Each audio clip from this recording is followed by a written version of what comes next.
Hello everyone. और आज जो मैं करा रही हूँ आपका है क्लासरूम असाइनमेंट 27। ये है एनालिटिकल पैराग्राफ।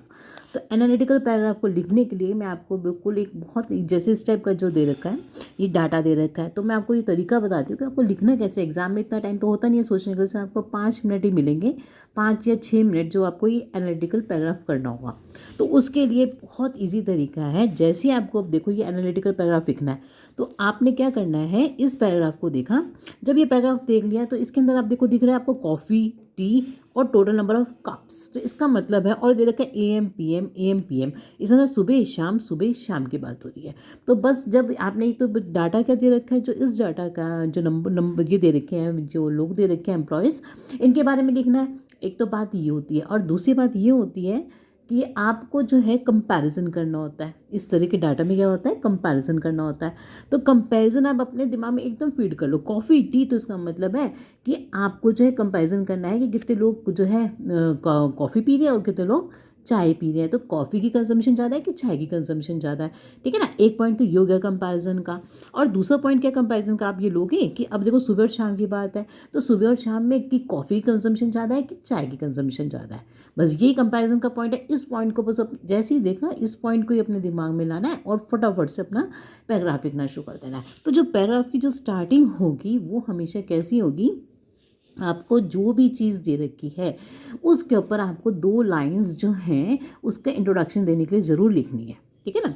जैसे कि अब देखो इसमें मैंने शुरू किया है कॉफ़ी और टी है, तो एकदम स्ट्राइक करेगा कि लोग जो है इंडिया में, इंडिया के पूरे वर्ल्ड के लोग जो है या तो टी पीते हैं या कॉफ़ी पीते हैं, मगर वो किस लिए पीते हैं, अपने माइंड को फ्रेश रखने के लिए। कई लोग तो कॉफ़ी इसलिए पीते रहते हैं, ब्लैक कॉफ़ी पियेंगे जिससे कि वो क्या हो सके, उनकी नींद उड़ी रहे। पढ़ने के लिए बच्चे लोग पीते हैं डार्क कॉफ़ी कि नींद ना आए, ना आपको क्या करने के लिए, एक्टिव रखने के लिए, तो फ्रेश रखने के लिए। तो बस ये 2-3 पॉइंट्स ऐसे अपने दिमाग में एकदम पैराग्राफ बनाना शुरू कर दो फटाफट से।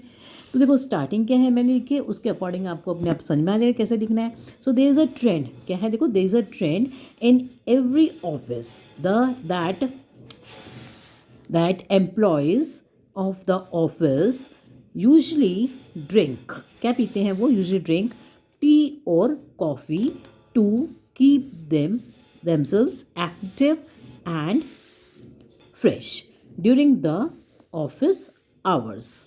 1 cup of tea or coffee they have in the morning and 1 cup they have in the evening. ये तो नॉर्मल बात लिखनी है कि ऐसा वो लोग करते हैं ऑफिस के अंदर, ठीक है ना। तो नॉर्मल बात है। द अबव टेबल शोज, अब ऊपर टेबल की बात करो कि क्या बात है इसके अंदर। The above table shows the data of the employees and their consumption of tea and coffee. कि अब देखो किसका डाटा है, एम्प्लॉयज़ का डाटा है, और टी और कॉफ़ी कंजम्पशन का डाटा है। तो इसके इंट्रोडक्शन दे दो, of tea and coffee. Bhushan, अब देखो स्टार्टिंग से जो पहला वाला एम्प्लॉय है वो है भूषण। तो जो भूषण है, Bhushan has no liking for coffee, he drinks 2 cups of tea, 2 cup पीता है वो चाय के, in the morning and 2 cups in the evening, और 2 कप पीता है वो शाम को, ठीक है ना। तो ये डाटा के अकॉर्डिंग आपको लिखते जाना है।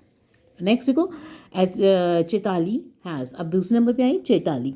तो Chaitali has no liking for tea, she drinks, वो क्या पीती है, देखो उसको नो लाइकिंग फॉर टी है, मतलब उसको चाय पीती ही नहीं है, वो जो है वो क्या पीती है, she has no liking for tea, she drinks, वो क्या पीती है, she drinks 1 cup of coffee in the morning and 2 cups in the evening. तो कॉफ़ी ही पीती है वो सुबह शाम।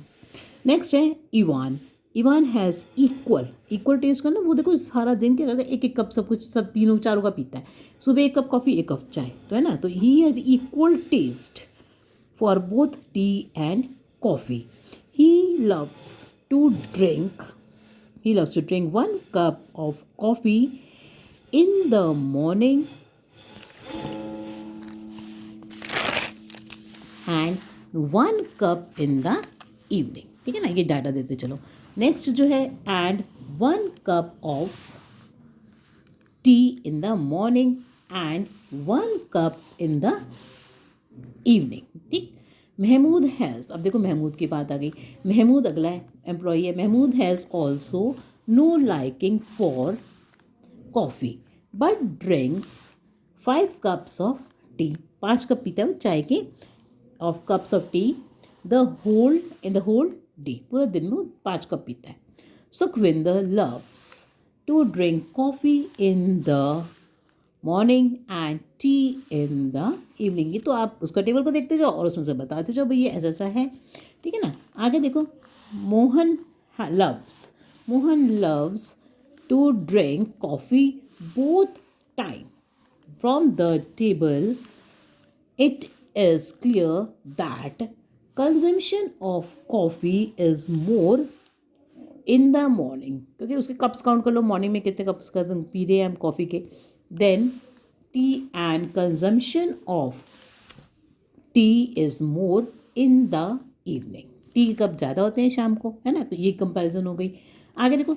And if we take total consumption of tea and coffee, अगर हम टोटल कंजम्पशन की बात करें टी और कॉफ़ी की, तो क्या कह सकते हैं. Then it is clear that tea is more preferred than coffee. क्योंकि कॉफ़ी जो उसके कप हैं टी के कप हैं वो आ रहे हैं हमारे 13, इनके आ रहे हैं 11. तो बस ऐसे ही डाटा जो होता है वो इस टाइप का ही होता है कि इसमें से आप क्या बना सकते हो. तो यही बनाओगे ना कि इसमें से जो है शाम को ज़्यादा कप पी रहे हैं या उसके कप ज़्यादा पी रहे हैं, टोटल कंजम्पशन किसकी ज़्यादा है. ये कंपैरिजन है बस इसके अंदर. सो अब देखो नेक्स्ट मैं बता रही हूँ आपको एक और क्लासरूम असाइनमेंट. ये 27 थी. नेक्स्ट जो है ये है हमारा क्लासरूम असाइनमेंट 28. ये अलग टाइप का है, इसमें कोई कंपैरिजन नहीं होता. इस वाले में एनालिटिकल पैराग्राफ के अंदर आपको ये बताना होता है कि प्रोसेस क्या है, अगर जैसे कि कौन सी चीज़ कहाँ से चल के हमारे पास कैसे पहुँचती है. ठीक है ना. तो इसमें क्या करते हैं आप देखो स्टार्टिंग से ही दे ही रखा है the process of milk distribution है, production and distribution.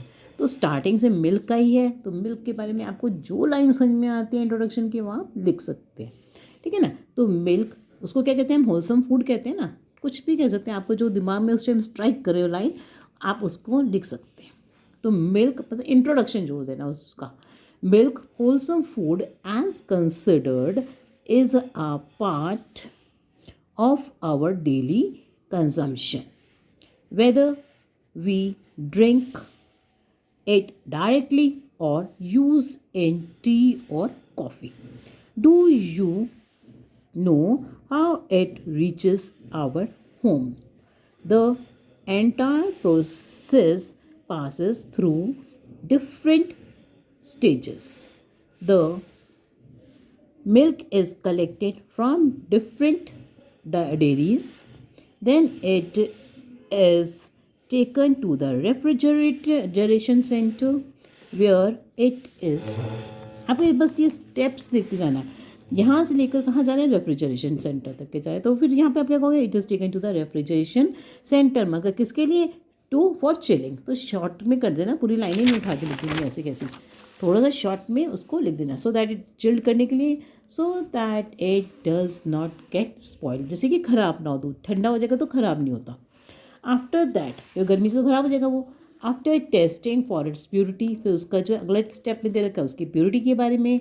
After testing for its purity and fat content it is taken to the dairy plant by milk tankers. In the dairy plant, it is pasteurized and kept chilled. वहाँ पे इसको ठंडा कर देते हैं. तो जैसे जैसे प्रोसेस उसमें लिखा है फोटोग्राफ्स में उसके अकॉर्डिंग आप बनाते चले जाओ. Milk products like ghee cheese are, उसके कई सारे दे रखे हैं तो आप सारे नहीं लिखोगे ना, बस उसमें से ऐसे बना दो कि प्रोडक्ट्स दे रखे हैं मिल्क प्रोडक्ट्स हैं, ये उसमें स्वीट्स वगैरह भी लिखा है. तो आप इसको अपने लाइन्स में अपनी इंग्लिश में इस फॉर्म में लिख सकते हैं. मिल्क घी चीज़ अपने बराबर बाहर का कुछ नहीं डालना होता. जो दे रखा है एनालिटिकल पैराग्राफ में आपको उसी के अकॉर्डिंग ही लिखना है. अपनी लाइन्स फालतू का बाहर का कोई डाटा नहीं देना होता.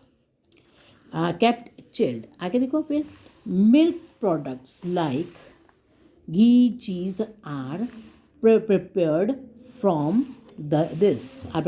this milk, and the remaining milk is packed in the bottles and poly packs. After packing, packing के बाद, after packing of this milk, it is supplied to the shops and supermarkets.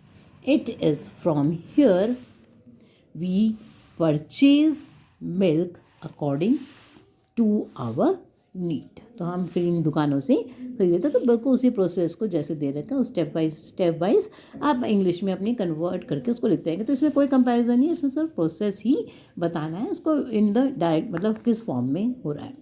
So thank you for watching my video. Any problem ask me in the comment box.